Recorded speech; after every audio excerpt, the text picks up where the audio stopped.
Hello and welcome to English Language and Literature.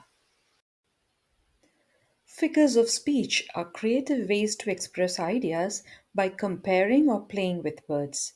They make language more interesting, like turning plain writing into poetry or song lyrics. Simile, a comparison using like or as. Example, he is as fast as Sonic the Hedgehog. Metaphor, a direct comparison, saying something is something else. Example, her voice is music to my ears. It doesn't mean her voice is literally music, but that it's very pleasant. Personification, giving human traits to objects or animals. Example, the wind whispered through the trees. Wind doesn't whisper, but it makes soft sounds. Idiom, a phrase with a meaning different from the literal words. Example, break a leg. It means good luck in theater, not actual injury.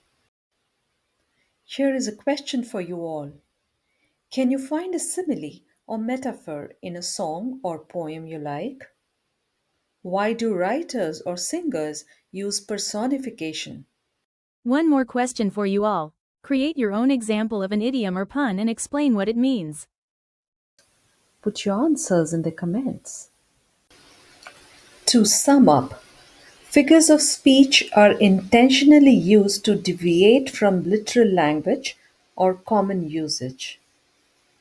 They are used to emphasize, clarify, or embellish written and spoken language.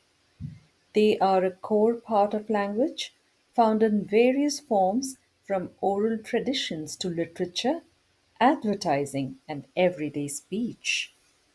They can be used for humorous, mnemonic, or eye catching purposes. Why are they used? To create a more vivid or engaging style of expression, to express complex ideas concisely and powerfully. Lastly, to evoke emotion and create a stronger impression on the reader or listener. Thank you for watching.